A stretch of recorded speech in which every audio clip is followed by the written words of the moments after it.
por favor, vão com a professora Manu para a parte de baixo ter o vosso tempo especial para estudarem juntos a palavra de Jesus Cristo. Nós podemos ir abrindo as nossas Bíblias em Daniel capítulo 12.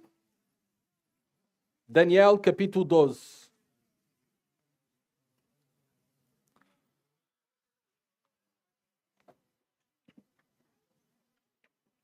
Daniel capítulo 12, e para as crianças e demais que estão a anotar, na guia de apoio ao culto, ao sermão, o título do sermão é Dois finais, só um feliz.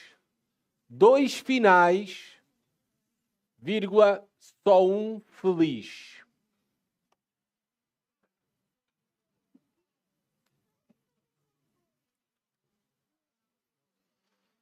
Daniel capítulo 12.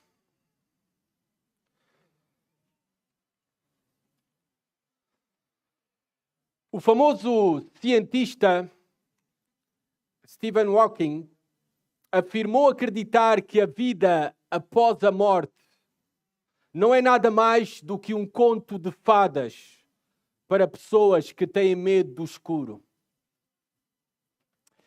Eu diria que ele tinha medo da luz. Ele tinha medo da luz. Como responder a uma afirmação como esta? Que acreditar na vida após a morte não é nada mais do que um conto de fadas para pessoas que têm medo do escuro. Bem, eu creio que ao longo do livro de Daniel, do estudo de Daniel, nos últimos 2 sermões, principalmente no capítulo 11, nos ofereceram preciosos, incríveis e exaustivos detalhes, ao mais ínfimo, sobre a história de reis, sobre a história de reinos, sobre a história dos persas, sobre a história dos gregos, sobre a história dos egípcios, sobre a história dos sírios, sobre a história dos israelitas. E tudo isto séculos antes de ocorrerem, cerca de 360 a 370 anos antes de ocorrerem o cumprimento das profecias sobre estes reis e sobre estas nações ou estes reinos. O que mostra que a palavra de Deus ela é de uma precisão tal que comprova sem dúvidas nenhuma a veracidade da sua mensagem.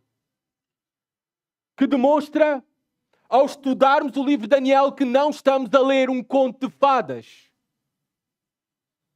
E é na conclusão deste livro hoje, capítulo 12, que nós vamos encontrar o versículo mais explícito e mais claro sobre a promessa de uma ressurreição futura. Como uma realidade, uma garantia. E não um conto de fadas. Vamos ler a palavra do Senhor? Daniel capítulo 12. Vamos colocar-nos de pé, por favor, para ler a palavra do Senhor, aqueles que podem. Vamos concluir o estudo deste livro fascinante, maravilhoso. Diz assim a palavra de Deus. Naquele tempo, Miguel, o grande príncipe, se levantará a favor dos filhos do teu povo. E haverá um tempo de tribulação como nunca houve desde que existiu nação até então. Mas naquele tempo, o teu povo, todo aquele cujo nome estiver escrito no livro, será liberto. Muitos dos que dormem no pó da terra ressuscitarão, uns para a vida eterna e outros para a vergonha e desprezo eterno. Os que forem sábios resplandecerão como o fulgor do firmamento, e os que converterem a muitos para a justiça brilharão como as estrelas, sempre e eternamente. Porém, tu, Daniel, sela as palavras e sela o livro até o fim do tempo. Muitos correrão de uma parte para a outra e o conhecimento se multiplicará. Então eu, Daniel, olhei e vi que estavam em pé outros 2, um de um lado da margem do rio e o outro do outro lado. Eu perguntei ao homem vestido de linho que estava acima das águas do rio: quanto tempo haverá até ao fim destas maravilhas?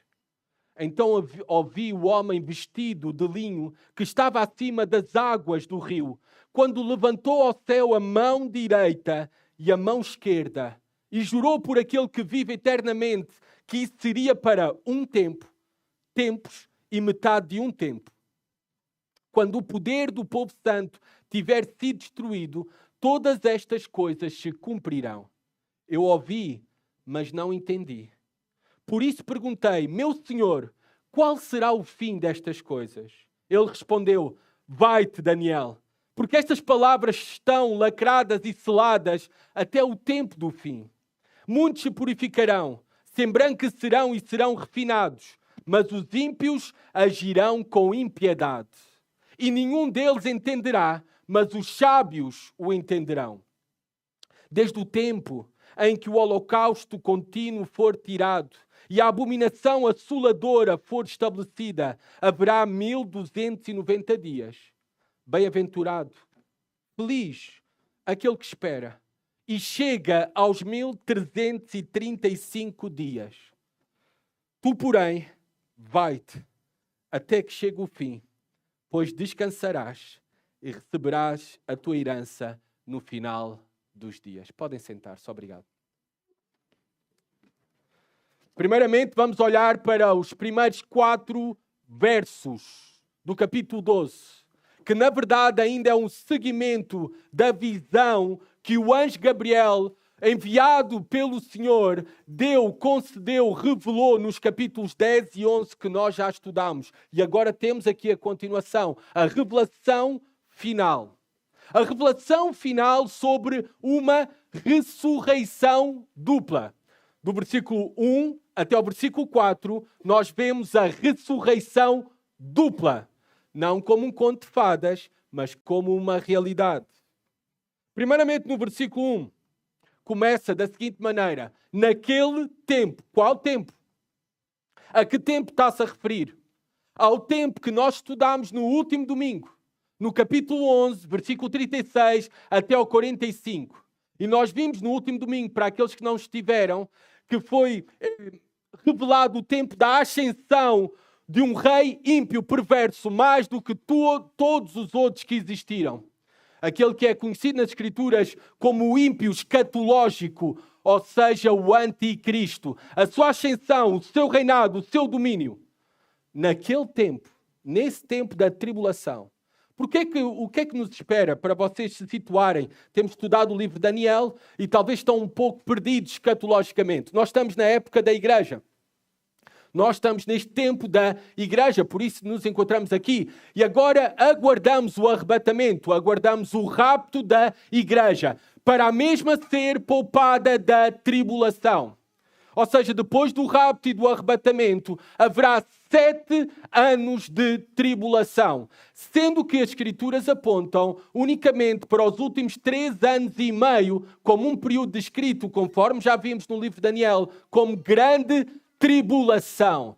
Porque ao início haverá prosperidade, ao início haverá paz, ao início haverá aceitação do anticristo com grande facilidade, até que na metade da tribulação, ao final de 3 anos e meio, ele se irá revelar quem verdadeiramente é e vai exigir adoração para si mesmo, como se fosse ele um Deus. E quem não o adorar, quem não se converter a essa religião mundial, será perseguido e será morto.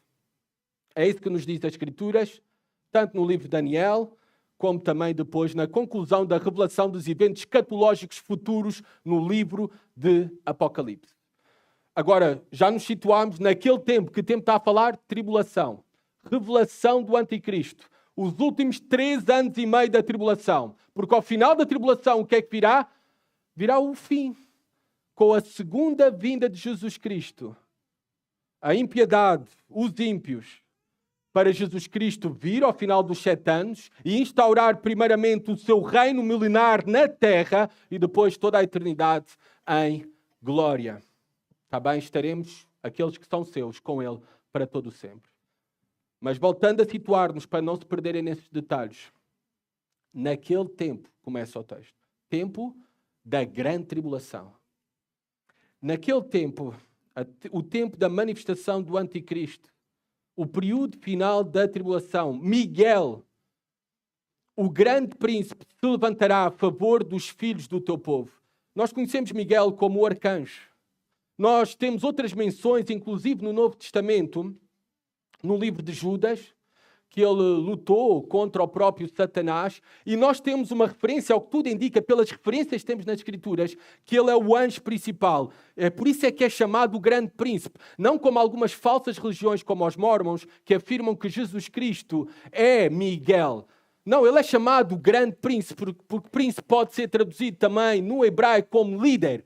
Ele é o grande líder de todos os seres angelicais. Miguel é também, nós vemos na sua função nas Escrituras, e conforme podemos ver neste versículo 1 do capítulo 12 de Daniel, aquele que protege Israel de uma maneira especial. Tem esta responsabilidade principal de proteger Israel, e por isso é que ele é chamado aqui o grande príncipe, liderando os anjos de Deus para a proteção do povo de Deus. Israel aqui na Antiga Aliança, ainda Israel futuro nesta época da grande tribulação dos israelitas, dos judeus. Ele será o seu protetor especial. Não tem que abrir, mas estão a tirar notas, por favor, tirem notas de Apocalipse 12, versículo 7, eu vou ler para vocês. E reparem aqui a menção a Miguel, e como é mencionado Miguel, para eu afirmar que ele é como o líder de todos os seres angelicais. Eu estou a afirmar isso com base àquilo que nós vemos revelado nas Escrituras. Apocalipse 12:7 diz o seguinte: então houve uma guerra no céu. Miguel e os seus anjos batalhavam contra o dragão, e o dragão e os seus anjos reagiam. Mas a quem é dado o destaque? A Miguel. Miguel e os seus anjos. Está bem? Neste tempo, Miguel estará ativo juntamente com os seres angelicais do Senhor para proteger os judeus durante a grande tribulação. E nós já vamos entender o porquê com maior detalhe. Aqui ao início, nesses primeiros 4 versículos, apenas nos está a dar um pano de fundo, um contexto, um panorama daquilo que será este tempo da tribulação. Este tempo em que o Anticristo irá reinar. Este tempo em que o Anticristo irá exigir adoração para si mesmo. E obviamente os judeus vão rejeitar o mesmo e serão perseguidos e mortos. Os judeus e todos os demais que rejeitarem o mesmo. Reparem como será descrito, ou como é descrito, desculpem, este tempo de tribulação, de grande tribulação, versículo 12. E haverá um tempo de tribulação como nunca houve desde que existiu nação até então. Haverá um tempo de tribulação, um tempo de angústia como nunca houve.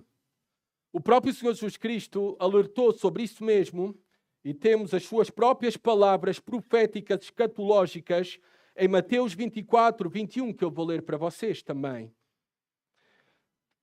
Mateus 24, 21, Jesus Cristo disse: porque haverá uma tribulação muito grande, como nunca houve desde o princípio do mundo até agora, nem jamais haverá.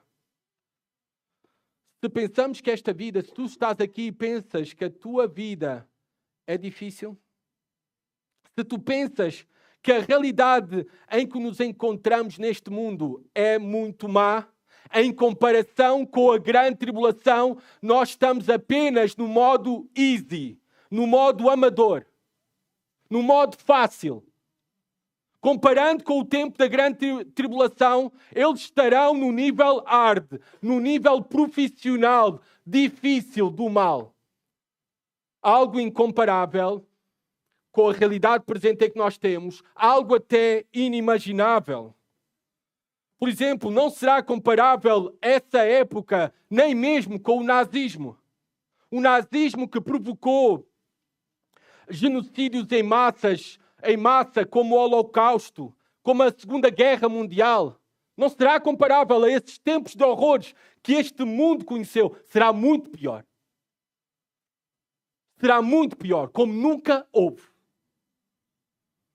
Não será também comparável com o comunismo totalitário da União Soviética, que gerou fome, perseguições e milhões de mortes. Será muito pior. muito pior. Mas olha o que diz o texto. Naquele tempo, o teu povo, todo aquele cujo nome estiver escrito no livro, será liberto. Ou também podem colocar nas vossas Bíblias a nota, porque é o significado da palavra no hebraico. Salvo. Salvo, liberto. Ele está a falar para quem? O anjo. Está a falar para Daniel.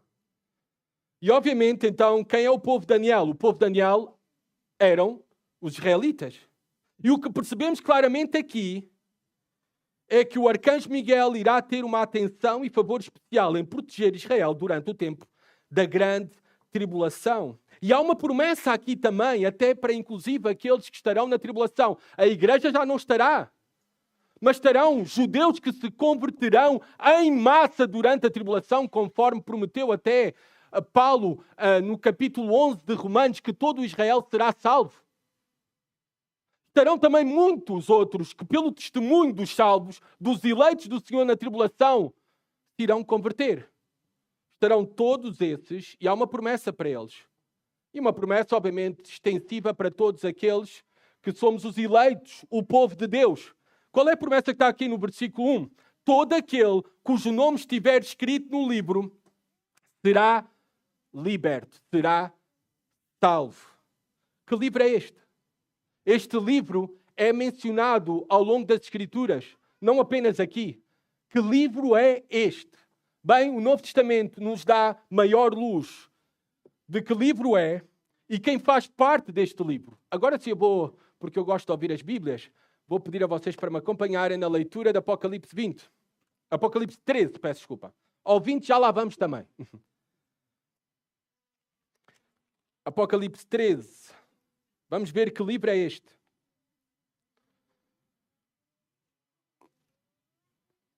Porque só aqueles que têm o seu nome neste livro é que serão salvos. Então é bom que nós tenhamos a certeza que o nosso nome está neste livro. Apocalipse 13, 8. Reparem o que diz. Falando da época, Apocalipse está aqui a relatar no capítulo 13 o contexto da tribulação. A manifestação então do anticristo, da sua maldade, da sua perversão, impiedade. E reparem o versículo 8 o que é que diz. Todos os habitantes da terra a adorarão aquela imagem que o anticristo vai fazer dele mesmo e exigir adoração para ele. E olhem como continua. Aqueles cujos nomes não estão escritos no livro da vida do Cordeiro que foi morto desde a fundação do mundo. Apocalipse fala deste livro. Há um livro da vida. O livro da vida do Cordeiro. Vamos ter mais detalhes sobre o mesmo. Vamos agora sim a Apocalipse 20. Versículo 12.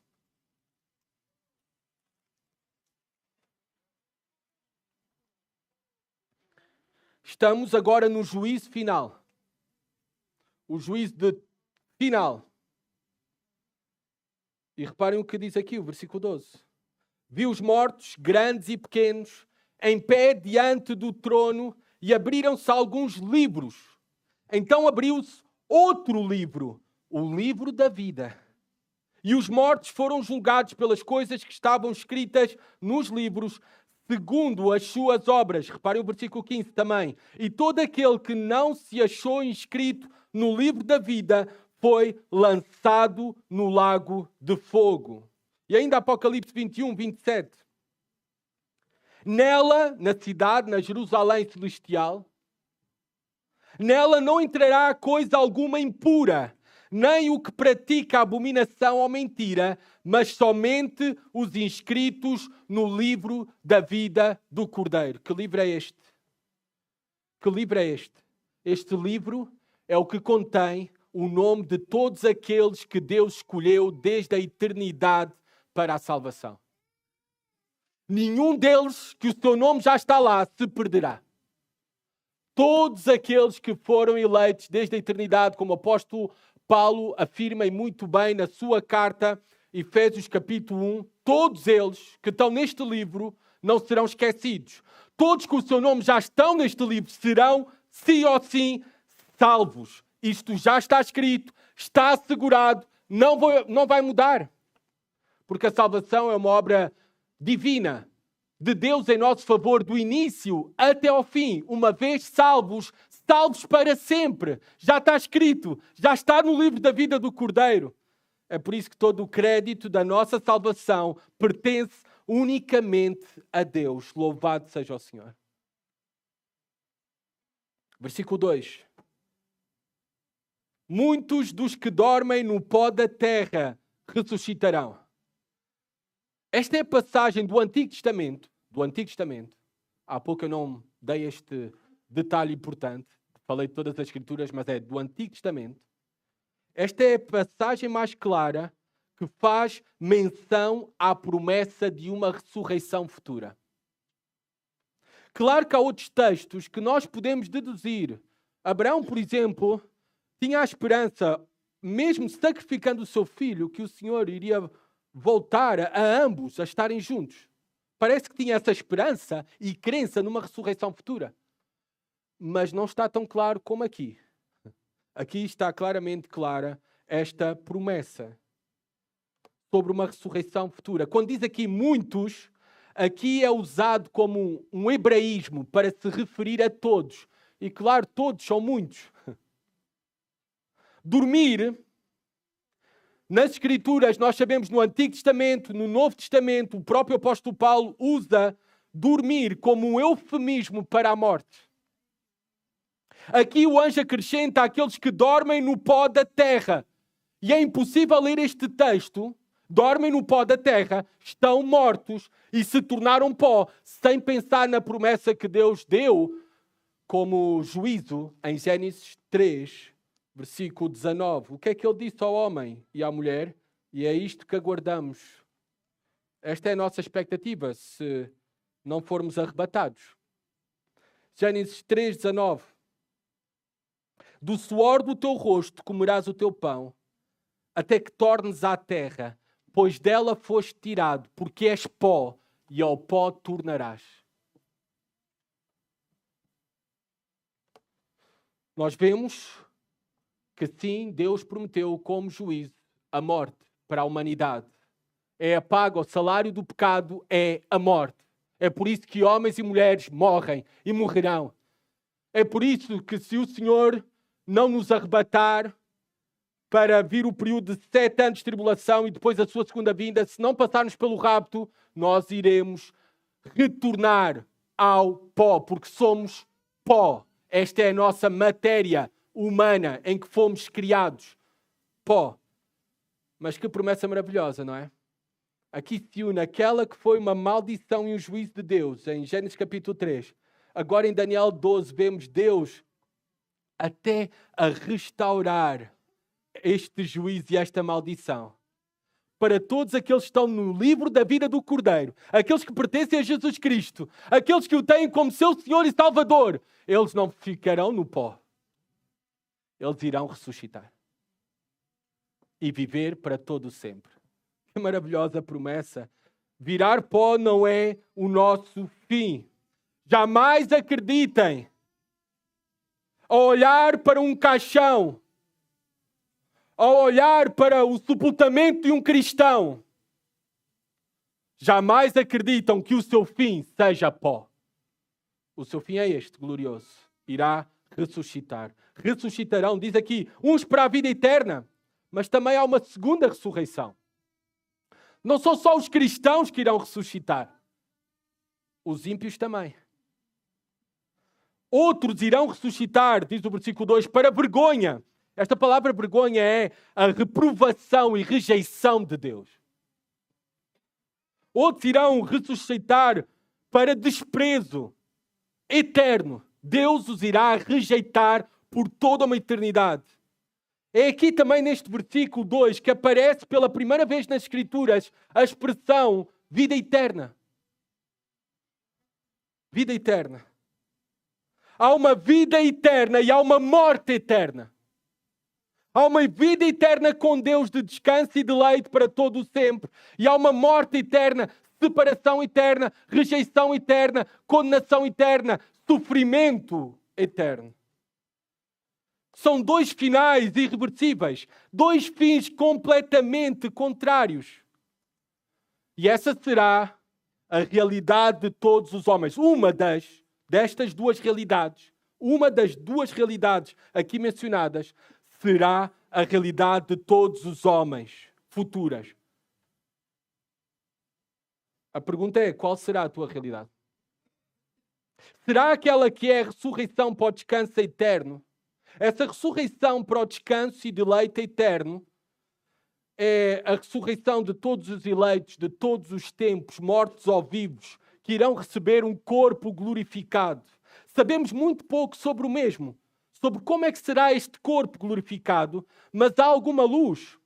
O apóstolo Paulo, em Filipenses capítulo 3, versículo 21, que menciona que será um corpo glorificado, como foi manifesto pelo Senhor Jesus Cristo. E nós temos relatos, não é, pós-ressurreição de Jesus Cristo. E nós podemos entender algumas coisas sobre este corpo glorificado.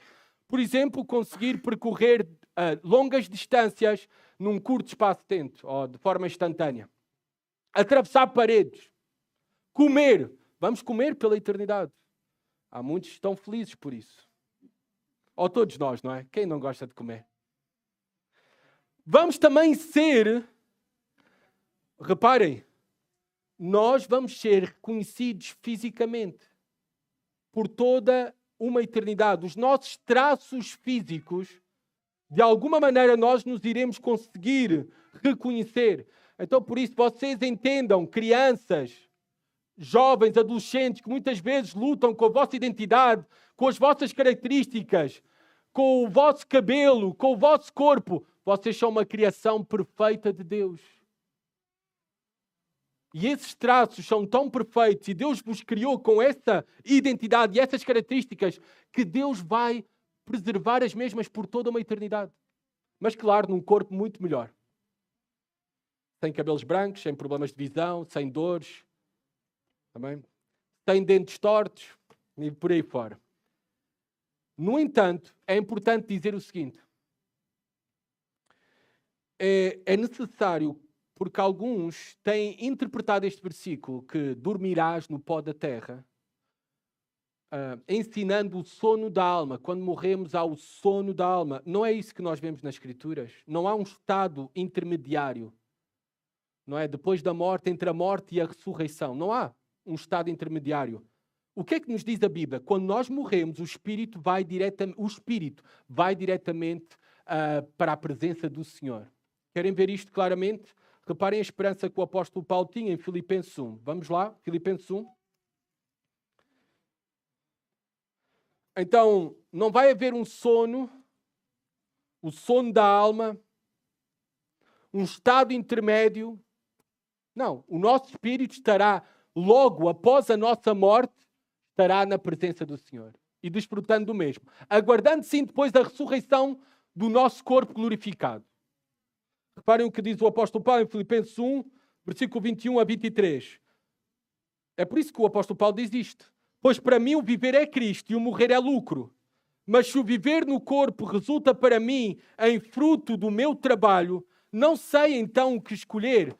Sinto-me, porém, pressionado de ambos os lados, tendo desejo de partir e estar com Cristo, pois isso é muito melhor.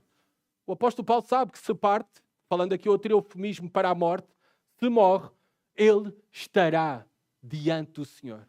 E ele tem esse desejo de estar no imediato com o Senhor, na presença do Senhor e desfrutar dele. E esta é também a mesma realidade para aqueles que morrem sem Cristo. A sua realidade não é que haverá também um estado intermédio esperando o juízo final.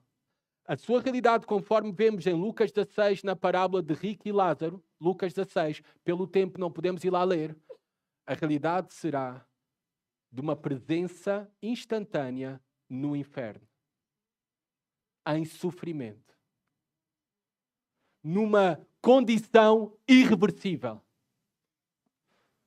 Isto é aquilo que é a ressurreição para reprovação, rejeição e aversão. Será um eterno tormento, será algo terrível, um sofrimento inexplicável, um sofrimento interminável. Quando tu dizes, a minha vida é um inferno. Quando eu ouço na rua estes comentários num café ou num shopping, a minha vida é um inferno. Essas pessoas não sabem do que é que estão a falar. Se tu és um descrente, se tu não recebeste a Jesus Cristo como teu Senhor e Salvador, a tua realidade presente é o mais parecido ao céu que tu receberás, que tu experimentarás. Porque esta realidade é terrível. Paulo diz, em 2 Tessalonicenses, capítulo 1, versículo 8 e 9, fala desta realidade. E prestem atenção. Em chama de fogo, tomando vingança contra os que não conhecem a Deus, os quais sofrerão penalidade de eterna destruição, banidos da face do Senhor e da glória do seu poder. Uma realidade irreversível, interminável, por toda uma eternidade. Essas são as duas realidades, esses são os dois finais de toda a humanidade. Mas só há um final feliz. Só há um final feliz para aqueles que estão escritos no livro do Cordeiro, o livro da vida do Cordeiro. Para aqueles que irão ressuscitar para a vida eterna. Que isto nos leve a sermos mais zelosos a pregar o Evangelho. A convidar mais pessoas para estarem connosco, para ouvir as boas notícias sobre quem é Jesus Cristo e o que Ele fez para salvar homens e pecadores com Deus. Que nós não descansemos de pregar o Evangelho aos nossos filhos, ao nosso cônjuge descrente, aos nossos familiares, aos nossos vizinhos, aos nossos colegas na escola, no trabalho. Porque a realidade que lhes espera é uma realidade terrível, irreversível. Nós vemos versículo agora 3. Os que forem sábios resplandecerão como o fulgor do firmamento, e os que converterem a muitos para a justiça brilharão como as estrelas, sempre e eternamente. Está a falar dos sábios. Quem são esses sábios? Nós já falámos sobre eles no último domingo. Os sábios são aqueles que conhecem a palavra de Deus e irão ensinar a palavra de Deus a outros, inclusive no tempo da tribulação. São os eleitos de Deus, que conhecem a Deus, conhecem a palavra de Deus, e durante a tribulação o que é que eles estarão a fazer? Estarão a pregar a palavra de Deus debaixo de intensa perseguição. Se nós pensamos que é difícil pregar o Evangelho em Portugal, na Europa, não tem nada de comparável com o que será neste período, durante a grande tribulação. Nós não temos desculpas. Não temos desculpas. Estes sábios estarão a fazer isso. E reparem, é uma promessa para eles. E há uma promessa para nós que também somos sábios. Porque o princípio da sabedoria é o temor ao Senhor. Aqueles que temem ao Senhor, que conhecem o Senhor, esses são sábios. Aqueles que creem na sua palavra, aqueles que se esforçam por aplicar a sua palavra, aqueles que dão testemunho da sua palavra, esses são sábios. E há uma promessa. Olha, reparem, os sábios resplandecerão como o fulgor do firmamento. E aqueles que converterem a muitos para a justiça brilharão como as estrelas, sempre e eternamente. Aqui nós vemos estas expressões, estas metáforas aqui, com estrelas, firmamento, resplandecer, todas estas metáforas. É para nos fazer pensar na promessa que nós temos de uma glória futura, brilhante, gloriosa, que nos espera com o nosso Senhor. Recompensas divinas e eternas. Toda esta linguagem aqui. Versículo 4. A revelação final já foi dada a Daniel e agora há palavras para Daniel. Porém, tu, Daniel, sela as palavras e sela o livro. O livro aqui, na verdade, não é para entender como os nossos livros, mas no hebraico a palavra é rolo. Rolo. Que era assim naquele tempo do Daniel. Sela as palavras e sela o rolo até o fim do tempo. Qual a razão de dar indicações para selar o rolo, o livro, até ao tempo do fim? Muitas especulações são feitas. Eu não vou me perder nessas especulações. Eu apenas vou defender aquilo que eu creio. E que será a interpretação mais correta. Entendendo o contexto histórico, cultural do tempo de Daniel. E o uso destas mesmas palavras para Daniel. No Antigo Oriente Próximo, o costume no tempo de Daniel era selar um documento importante. imprimindo nele as marcas de identificação das partes envolvidas e do escriba que o registava. Um texto selado não deveria ser adulterado ou alterado. Então, o documento original era duplicado, como uma cópia. Muitas vezes nós fazemos isso, guardamos os originais e as cópias é que andam a circular. Então, o documento original era duplicado e colocado, ou, nesse sentido, fechado, num lugar seguro, onde pudesse ser preservado. Bem, a ideia é esta mesma.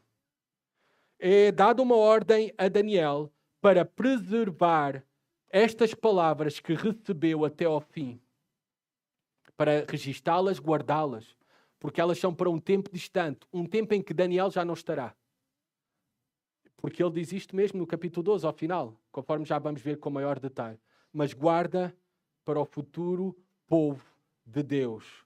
Eles terão a total compreensão quanto à forma do cumprimento de tudo aquilo que vai ser ou foi revelado, mas só viria a acontecer ou ocorrer no futuro. Continuamos. Muitos correrão de uma parte para outra e o conhecimento se multiplicará. Está a falar do tempo da tribulação. Tudo aquilo que está a acontecer, os homens, a humanidade estará à procura de respostas e vão encontrá-las. O conhecimento se multiplicará por meio da palavra de Deus.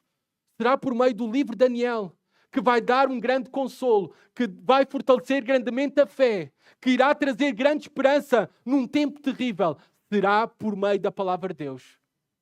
A importância da palavra de Deus para o fortalecimento das nossas almas. É por isso que dedicamos o estudo da palavra de Deus e o tratamos com seriedade na nossa igreja. Versículo 5 a 13. Nós vamos ver aqui a revelação final agora com mais detalhes sobre o fim de todas as coisas, do versículo 5 ao 9.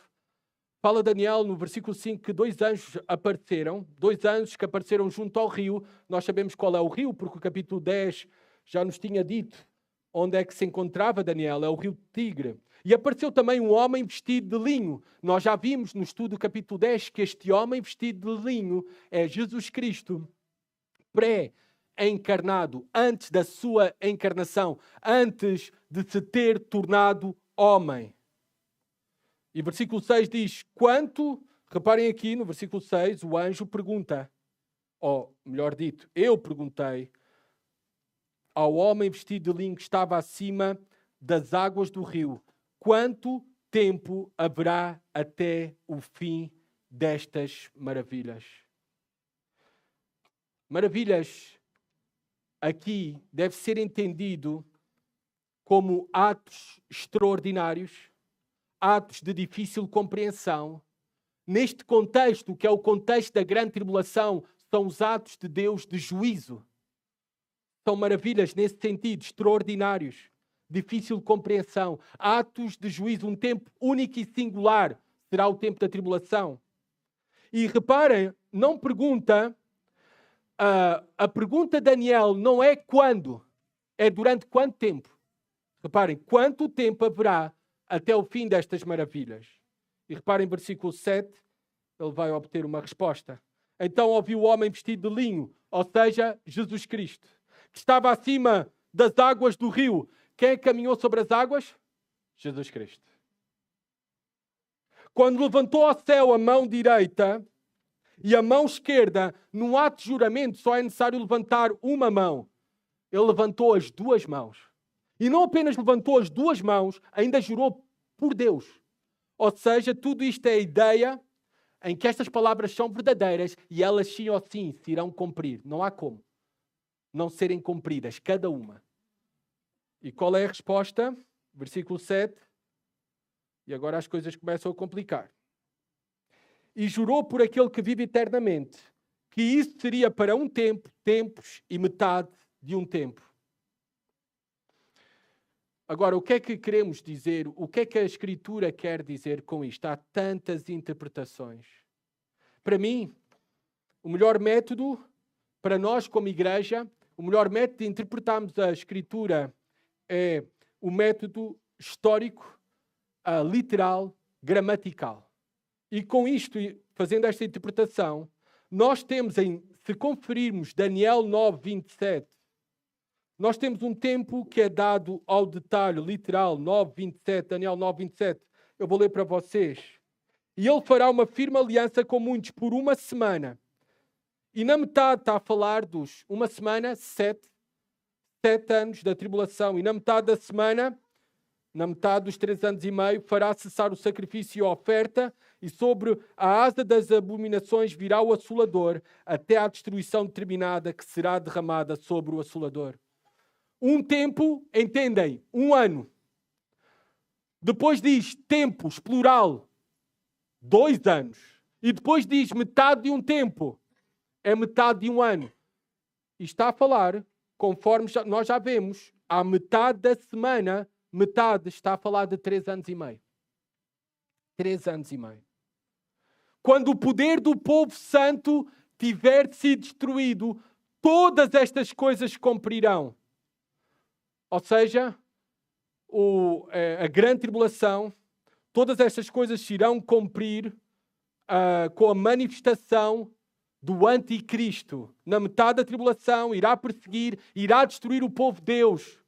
Irá matar a muitos. O ímpio, o homem de pecado, o filho da perdição, aquele que nós já vimos no último domingo, aquele que nós já lemos sobre ele no livro do Apocalipse. Quando o poder do povo santo está a falar do povo de Deus, está a falar dos judeus durante esse tempo especificamente, eles serão humilhados. E é neste contexto de humilhação, de sofrimento, de perseguição, que muitos finalmente se voltarão para Jesus Cristo. E é por isso que o apóstolo Paulo escreve Romanos capítulo 11 e diz que todo Israel será salvo. Depois disto virá a batalha do Armagedom e a segunda vinda de Cristo. Daniel ouve, versículo 8, não entendeu nada e perguntou de novo. Mas ele agora não recebe resposta. Repare o versículo 9. Qual foi a resposta? Vai-te, Daniel, porque estas palavras estão lacradas e seladas até o tempo do fim. Daniel estava alarmado com aquilo que tinha ouvido. Daniel estava preocupado com o futuro do povo de Deus. E o único que recebe como resposta é para ele seguir com a sua vida. Vai-te, Daniel. E para ele não se preocupar com estas coisas, com esta revelação do futuro. Até porque nós sabemos que a mesma iria ocorrer depois da vida de Daniel. E é interessante pensar que hoje em dia muitos cristãos também têm a mesma pergunta ao ler Daniel, o livro do Apocalipse. Têm a mesma pergunta, quando é que será o fim destas coisas? Eu não percebo. E andam muitos hoje em dia preocupados em descobrir quem é o anticristo. Será o Trump o anticristo? O Papa o anticristo? O Elon Musk o anticristo? Muitos cristãos também andam preocupados a ver e partilham vídeos e tudo de que país surgirá. Se também eu ouvi durante a pandemia, não sei se vocês ouviram, que as vacinas tinham o chip do anticristo. E por aí fora, viajando, como dizem os brasileiros, viajando na maionese. O que nós temos que nos preocupar é com aquilo que nos foi revelado. É suficiente para nós. Aquilo que nos foi revelado, e é claro, é com isto que temos que nos preocupar. Devemos seguir com a nossa vida. É o que Deus nos diz.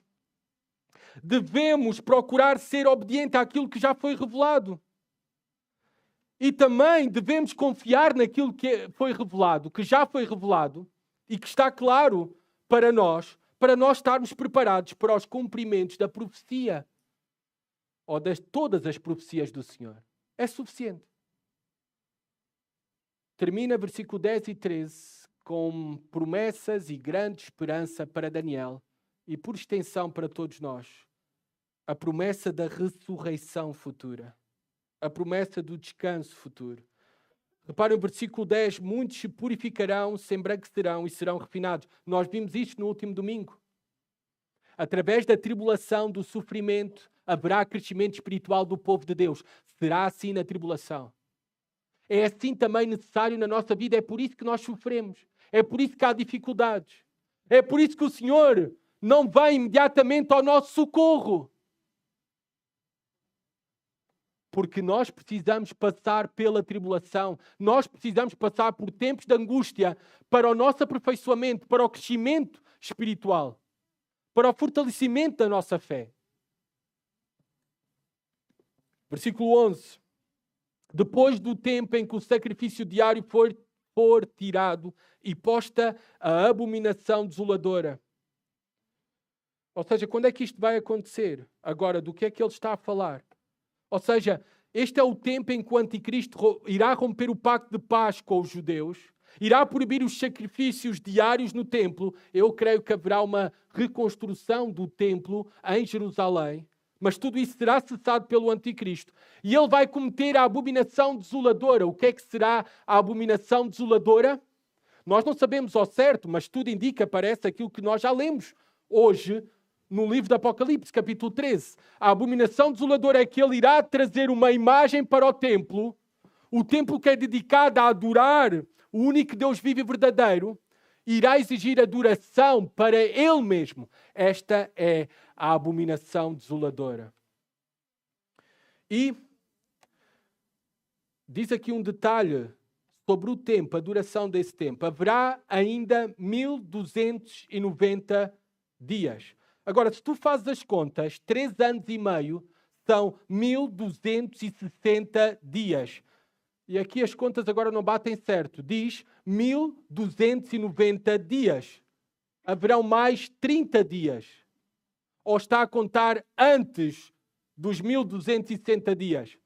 E quem não é bom a matemática já está todo perdido aqui.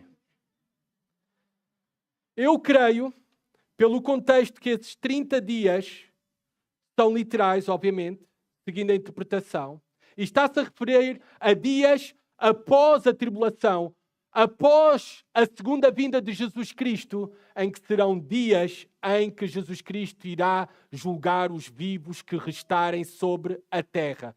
Nós vemos isso em Mateus 24. São estes dias antes do milénio. Versículo 12, o que é que diz? Feliz do que espera e chega aos 1335 dias. E agora as contas também não batem certo. Porque agora é referido 45 dias a mais. A mais que o tempo de duração da grande tribulação. Então o que é que será isto?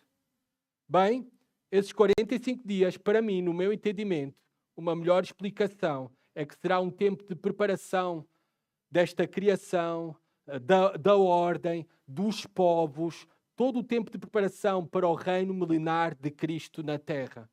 Tudo estará num caos completo e será necessário colocar tudo em ordem para depois vir o reino de 1000 anos. Terminamos versículo 13 com palavras pessoais a Daniel. Ele já falou, Deus falou, revelou a Daniel o que haveria a acontecer ao povo de Deus no futuro. Mas agora tem palavras pessoais para Daniel. Reparem como termina. Tu, porém, vai-te até que chegue o fim, pois descansarás e receberás a tua herança no final dos dias. A última palavra que Deus escolhe neste livro é endereçada de forma especial ao seu servo fiel. Àquele em que este livro começa, tendo ele aproximadamente, Daniel, 14 anos. Sendo um jovem, muito jovem. E que permaneceu até aos seus 86, 87 anos, aqui neste tempo. Fielmente. Passaram reis, passaram reinos, esteve em cativeiro, sem liberdade, foi acusado injustamente, foi lançado à cova dos leões, mas permaneceu fiel. E Deus tem uma palavra especial para o seu servo. Ele ainda tinha um caminho a percorrer, reparem, mesmo com 80 e tal anos. O que é que Deus diz? Tu, porém, vai-te. Continua a tua vida, até que chegue o fim. E diz o seguinte, pois descansarás.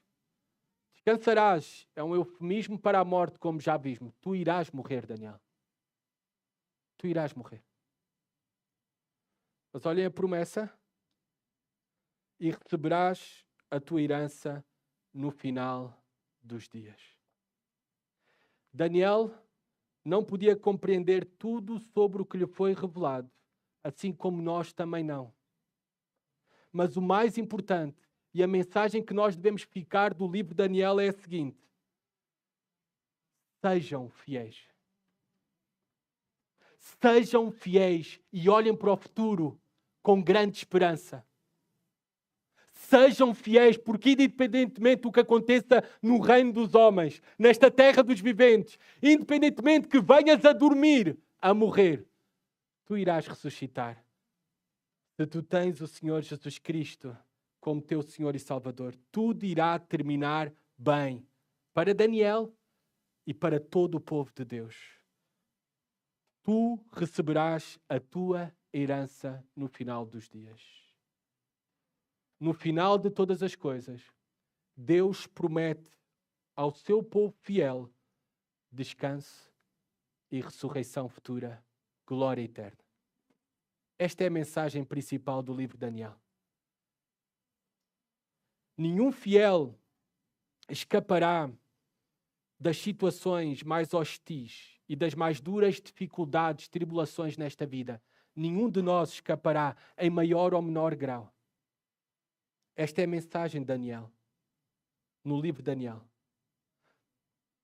Mas também a mensagem do livro de Daniel, em todo o livro, é que nenhum fiel perderá as recompensas divinas e que somente o fiel terá um final feliz para todo sempre.